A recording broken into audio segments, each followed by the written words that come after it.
From the Delhi studios of Republic TV, it's time for Arnab Goswami on the debate.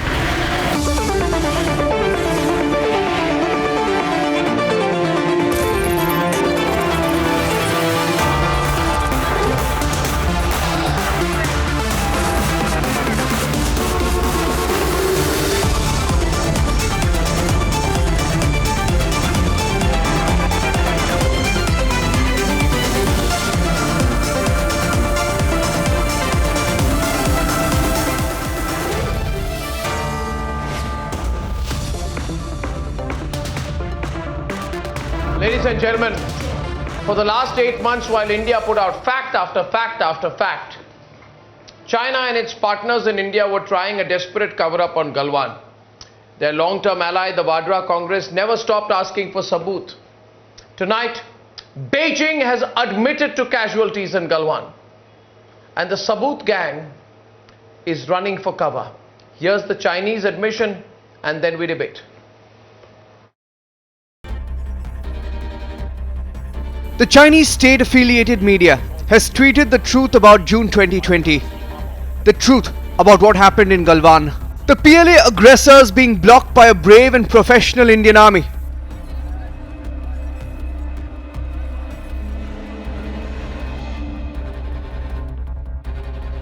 As our men stall the aggressor, the Chinese PLA in its tracks, watch how China tried to enter Indian territory and how we pushed them back.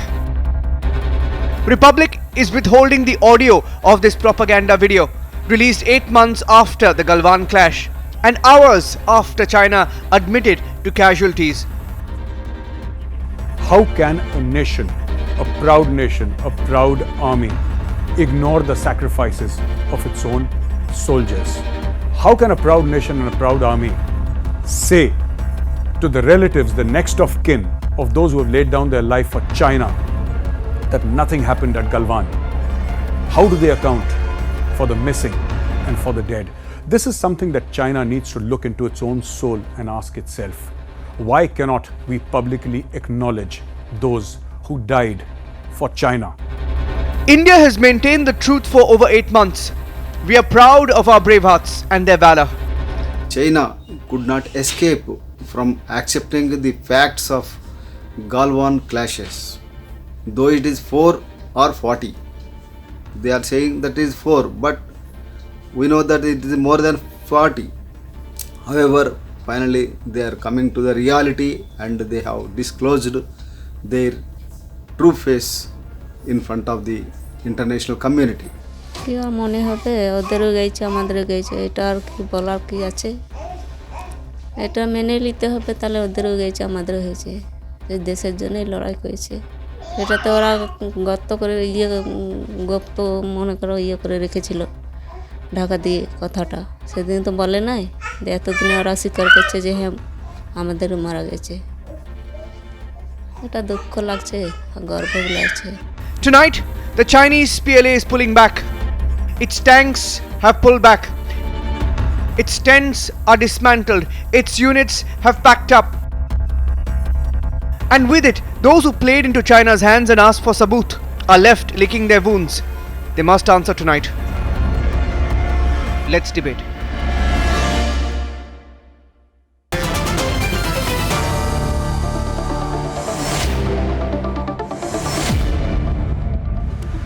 You know, when this happened, when Galwan happened, when the clashes took place, Gaurav and I used to be on television and we were horrified at some of the language being spoken by the Tukre gang, the urban Naxals, the what we call now the toolkit gang.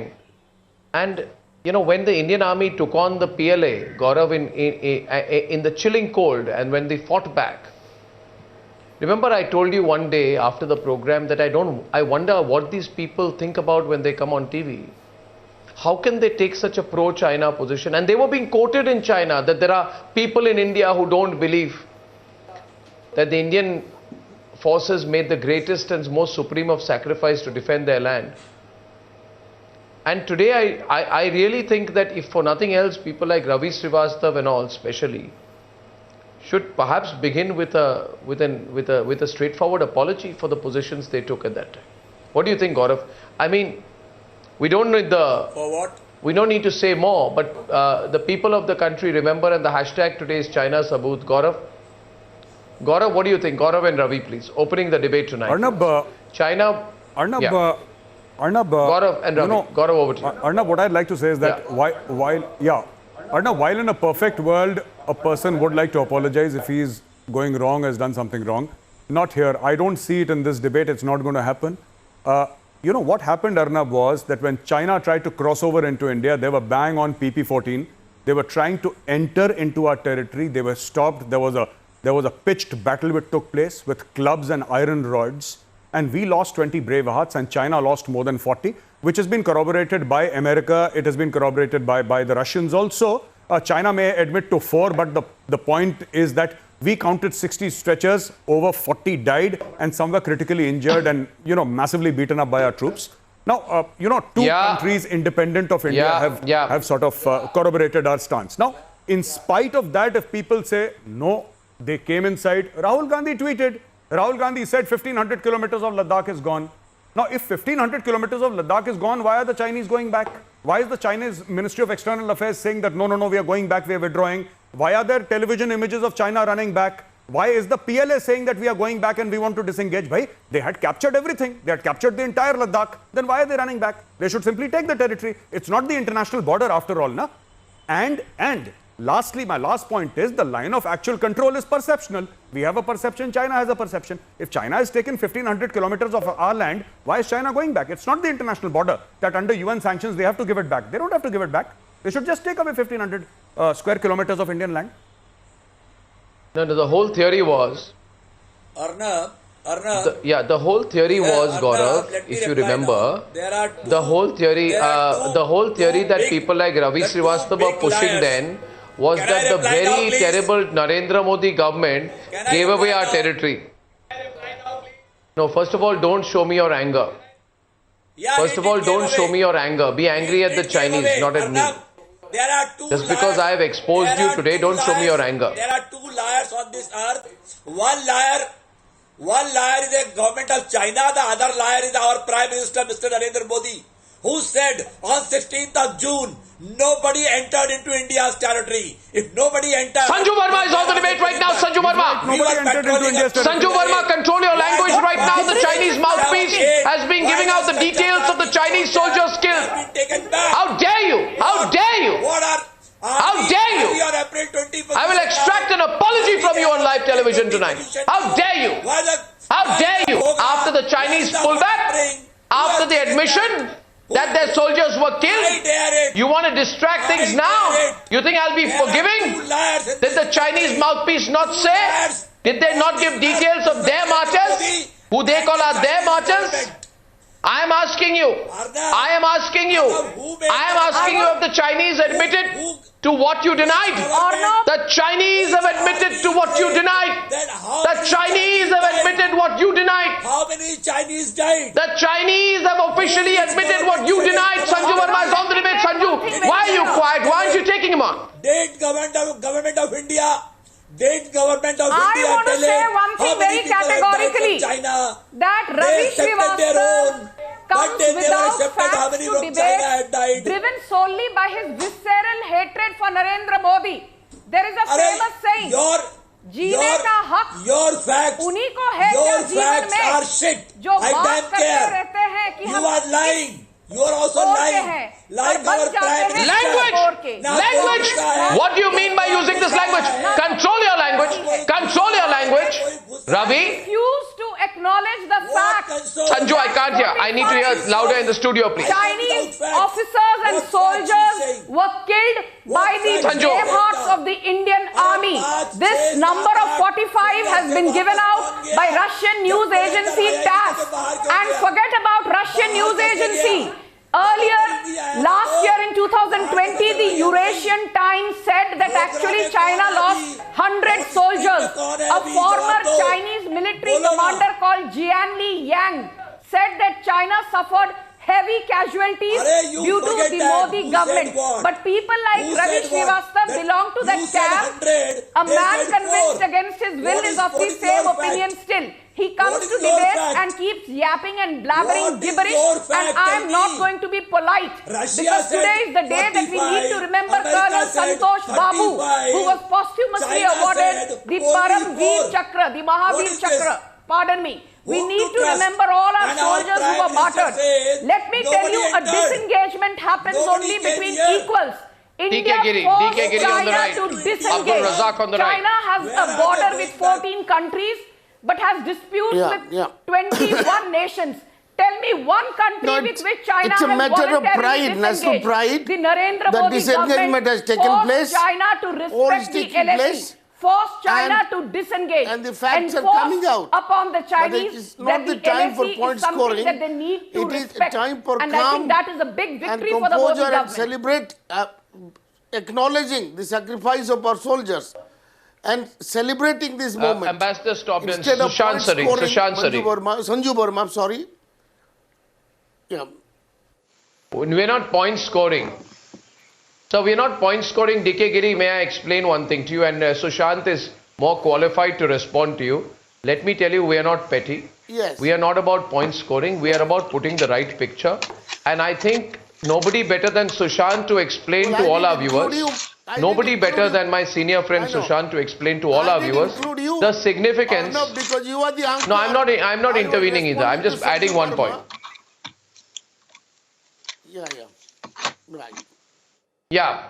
No, I appreciate that. I appreciate that. What I'm saying is, I just want, before I move in, and we have a fantastic guest today, Ambassador stopped in as well. But before that, I want Sushant to explain to all the viewers of Republic the significance of the Chinese admitting their casualties. They may have put a number of 4 where the reality is 40. But I want Sushant to explain the significance of this to everyone today. Sushant, over to you.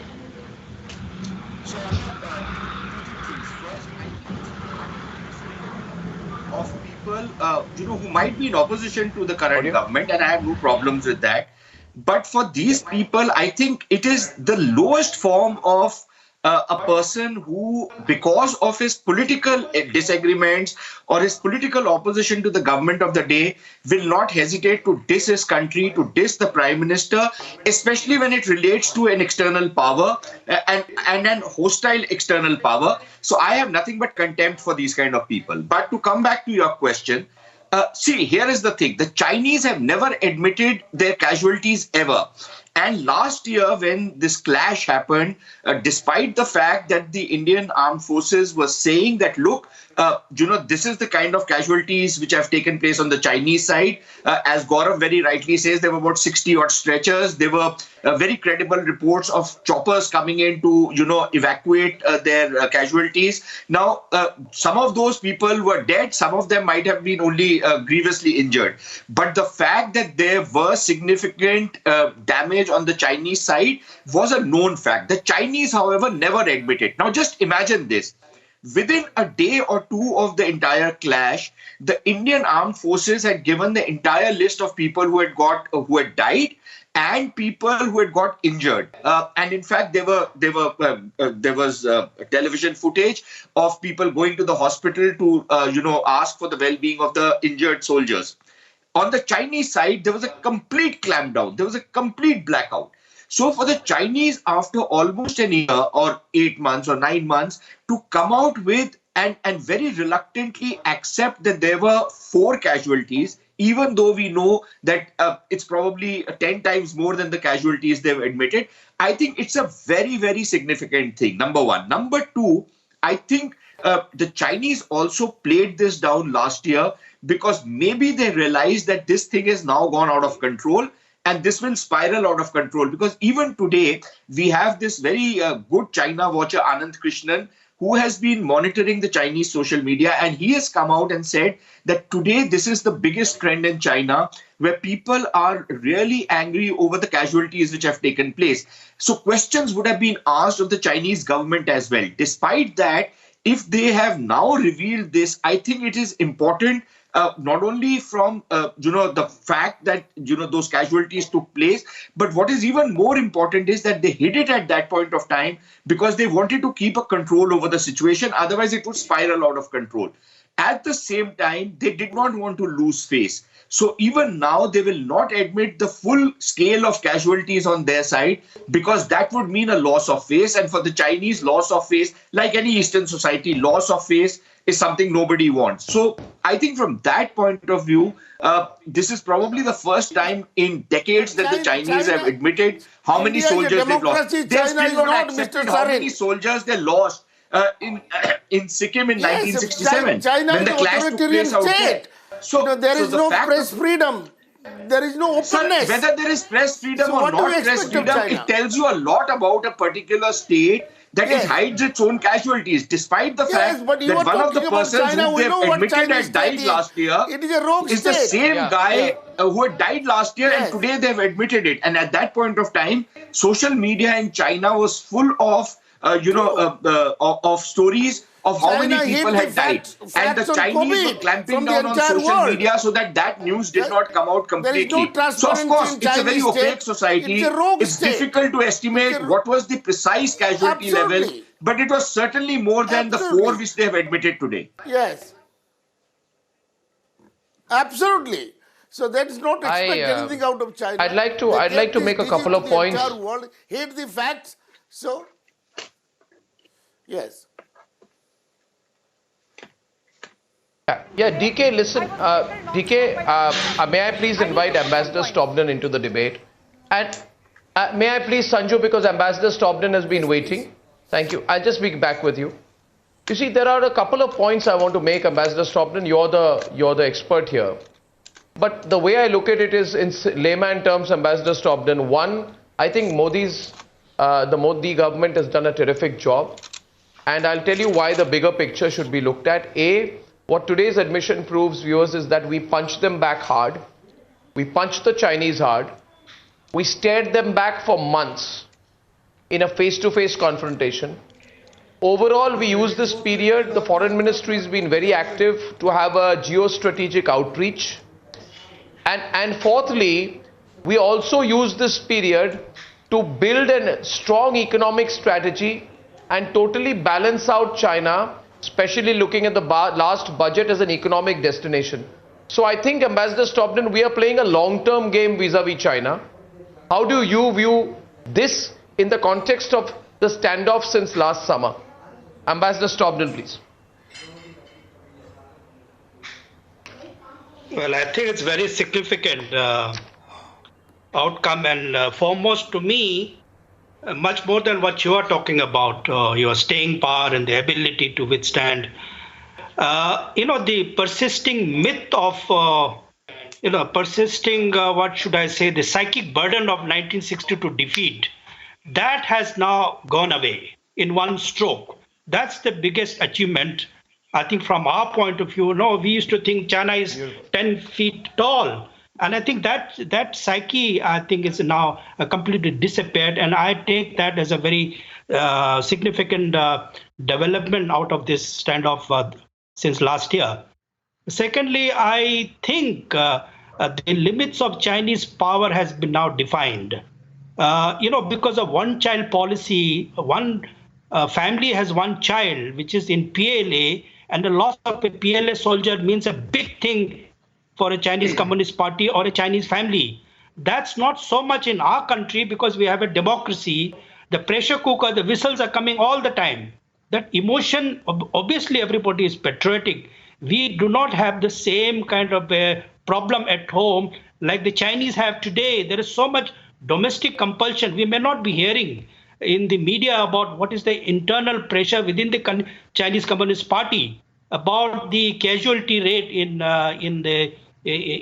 Ladakh, or what happened last June. But it shows now the Chinese also have the limits to how much they can hide. And thirdly, what the lesson that I draw from here is that the disengagement agreement shows that it is not an explicit solution to the problem. It looks like some tactical solution they have found. They may have a bigger game, and we have to be prepared for that. And I think we have called off the Chinese bluff this time. We must be doubly prepared now for the long-term consequences. I'm sure the Modi government has the calculation. This is a larger strategic thing, at least to break up the China-Pakistan nexus that has blocked our strategic outreach beyond Ladakh also. I think our objective is to look beyond Ladakh. That's why we are building these roads, connectivity, up to Daulat Beg Uldi, and it should not stop at Uldi. It should reach Kashgar, and that's the strategic outreach, and we will do that. Even up to Siberia, why not? And the Chinese must understand that they cannot block our way. There cannot be no more Berlin Wall. And that's the strategic objective if the Modi government has. That's a great, it should not be just defending border.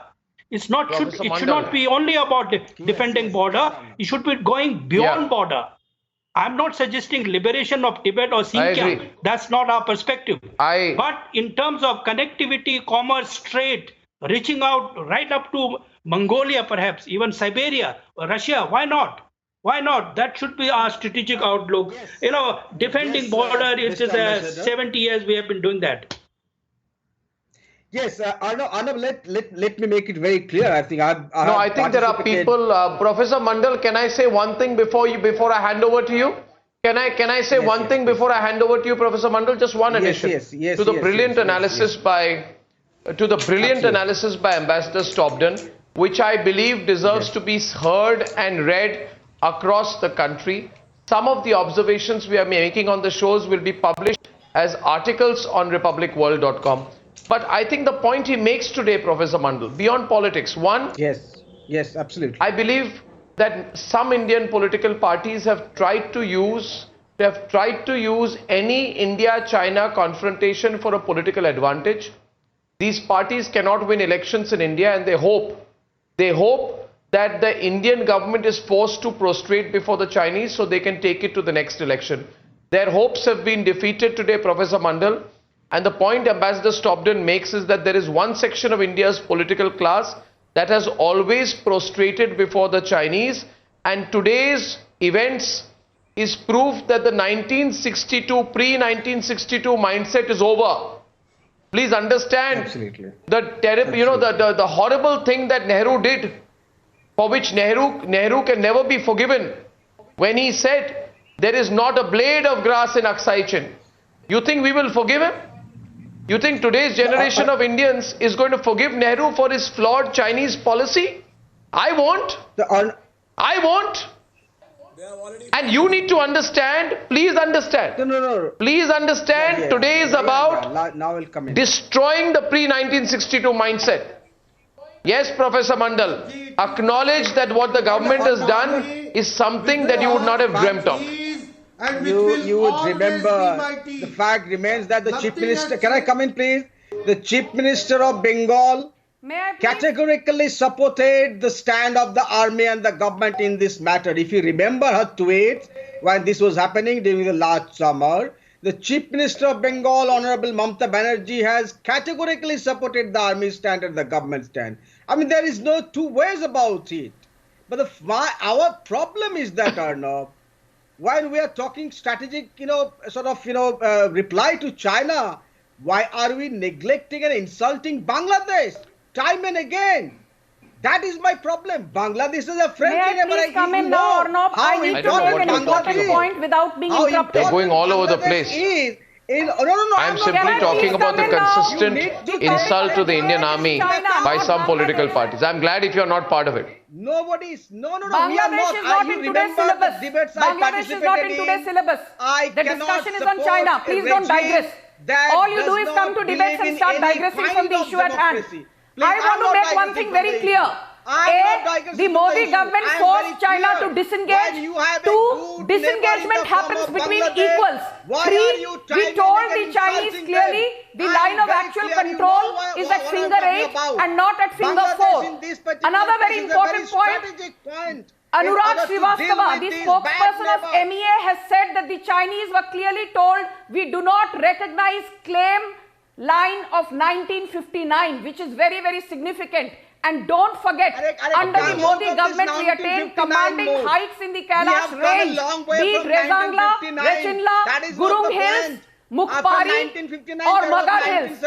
Another very important point that I want to make. For the first time in recent history, You has are not China recognizing the voluntarily capability agreed of to this friendly disengage, neighbor though it has in a order to dispute deal with this with 21 unfriendly and nations barbaric neighbor? and shares a border with 14 need to countries? understand Another very important Abdul thing Razak. which you Friendly forget neighbors. is that while My China was country forced to Razak. take down its Taking bunkers brave, and jetty, we guarding did our not nation dismantle the for 60-meter 8 bridge months. that we built over It the is not Galwan because River. of Mr. This Modi. 60-meter bridge is very important Sanjay because it gives Verma ji, easy it is access not to because Indian of Mr. infantry Modi. to go to the is DSBDO because of road, our which has the 50,000 most braves important who military stood outpost guard, south of who the guarded Karakoram this Pass. nation Please in do some freezing homework and come. temperatures. Another very It is important because of thing. those 50,000 Jian Yang, brave a former hearts. Chinese commander, It is not said because it's of not just BJP 45 leaders. Chinese soldiers, but more than The Indian 100 army is Chinese the same soldiers Indian army who were neutralized which by the made Modi Pakistan government. And kneel don't down in forget another 71. very important thing, It is the that same for the Indian first army time, which China has punched been China on categorically its told, face in and 1967. quote unquote, I'd like do Gaurav also to not come in. advance The credit or goes- make Viewers, the an moral of the story untenable or is- unilateral The- encroachments with respect to the position of The moral of the story is also, Nobody doubted the if I can bring in Gaurav patiently waiting for 20 minutes. muscle power. I think the moral of the story also is about fake news, Gaurav. Because when we had reported that a Chinese colonel was seriously injured, at that point of time this entire lobby had jumped on us saying we are putting out fake news. No, not Now that law. I have been told today Please. that the Chinese government has conferred an honorary title to a colonel who was seriously injured. A Chinese army colonel who was seriously injured. When we said so, people like Ravi said we are putting out fake news. Doubted the capability of the Indian Remember that, government. Gaurav? We have never We doubted never- the Arnab, yes, Arnab, I'd like to make a point here regarding fake news. And my limited point, Arnab, is this. You know, they say that First we of have all, full why is the respect for work the done? army. We believe the Yeah. army. We don't believe the Modi government. The Modi government is lying. But we believe our army. And, you know, hats off to the army. We respect the army and all that. Fine, grateful. Now, but in the same breath, they say that 1,500 square kilometers of Ladakh was taken by the Chinese. Now, who's standing at the border? It is the Indian army that is standing at the border. Narendra Modi is not standing at the border. The Indian army is standing at the border. Are you saying that the Indian army was standing at the border you say and they yet have the not Chinese taken came it? inside and took away Then come 1,500 on. square kilometers of our territory? Gaurav, then This you defies said logic. they have not taken it. Sir, Why did you sir, not that is confront 14 it? core.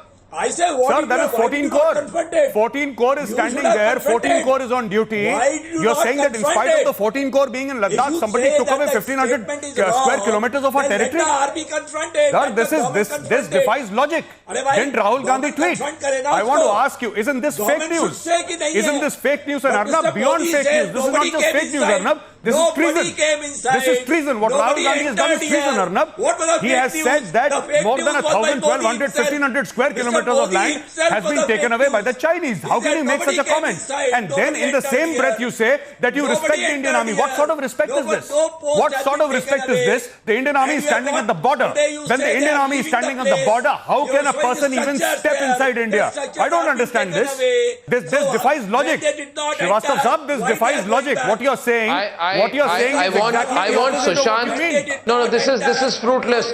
I want Sushant to elaborate once again. I bring in Sushant and Ambassador Stobden to debate this subject with DK and Monojit. I'd like Sushant to elaborate on the point that Ambassador Stobden made. I really think that is so important that we talk about that a little bit more, because about the pre-1962 mindset being neutralized by today's admission. Sushant, you want to add to that, because we're getting a lot of reactions to Ambassador Stobden's point. Arnab, it's not just the Sir, please understand, the army also moves with a strategic direction and a political clearance. Please be a little large-hearted sometimes.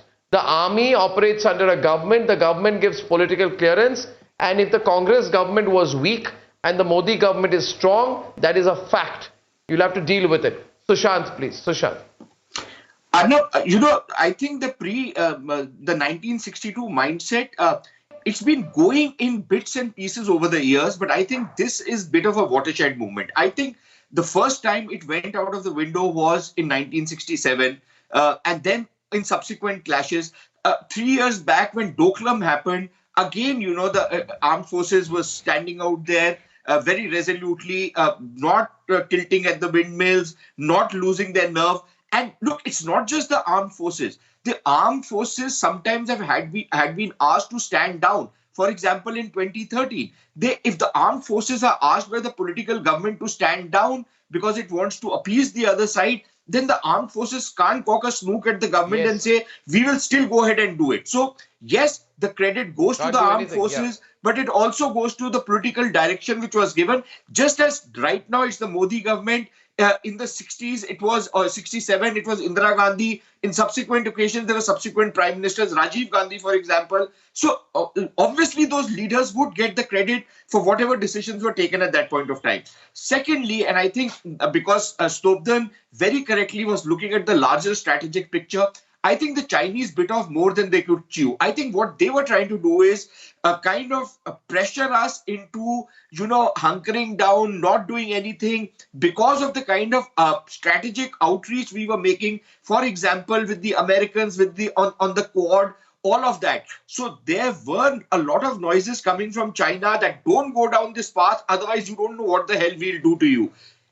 But what happened on the contrary was that we not only stalled the Chinese, we also went ahead and actually deepened our relationship with the Americans, the Japs, the Australians. We started talking about Quad a lot more than what we used to. Truly. The kind of reluctance we had a few years back on Quad, I think that reluctance has started going out. So I think looking at it from a larger strategic objective, Stobden's point is very valid that, this can be used as a template for moving forward, not in terms of acquiring that territory from China, but in terms of increasing connectivity into Central Asia through Kashgar, all of those. So those routes will open out. Ladakh opens out, and that will be good. No, I'd like to take that forward with one last question to Ambassador Stobden. Ambassador Stobden, I have great interest in the issues of India's outreach at a geostrategic level, both both by land and in the maritime ways, and I feel that what you said, that this is an inflection point, and I've always felt that we have to be world leaders, and you define that very clearly. But if you have to be world leaders, we have to be risk takers, and if you have to be risk takers, we have to be people who build our innate strength. My question to you, Ambassador Stobden, is how can we use this event, Galwan till now, to play a larger game as a global player? He mentioned Central Asia, because there's a balancing that needs to be done even within Asia. How can we use this for a larger global play, geostrategically? I think through this conflict, we have proven that we have made a major strategic shift from being defensive to offensive. And once you have the offensive strategy, then any ambition can be achieved with a proper strategy. And the strategy is that for the first time, the Indic world, the Indic civilization world, which extends beyond Ladakh border, beyond Galwan and beyond Karakoram Hills. Next to Karakoram Hill is a place called Khotan. And Khotan is Gaustan. It's a Sanskrit where one of the Ashoka's son used to be the ruler there, next to Karakoram Pass in Khotan city. And similarly in Kashgar and beyond. So for the first time, the Indian policy strategic outlook is getting some kind of a maturity. When we are talking about Afghanistan, we are still talking about Taliban, Pakistan. No, it is about reviving our interest. The Indian imprint in Afghanistan is 7,000 years old. If that is our foreign policy strategic underpinnings, then I think we have some purpose to go for a larger, international image. Otherwise, defeating that one is a... I think I love the way you think. Yeah. No, the scope. So the scope no, has to be it's enlarged. Not. It's always. I think. Yeah, I think we'll have to have a longer conversation on this, because you and I are absolutely the same page. Let me tell you, Ambassador Stobden, and I always believe that beyond just a power play. There has to be a larger agenda, and the larger agenda is the Indian interest, which you have so beautifully described. Let's have that conversation this Sunday on the Sunday debate if we can. Let's try and do that. I thank you very much. This has been most interesting. I thank you very much. Great response to that conversation.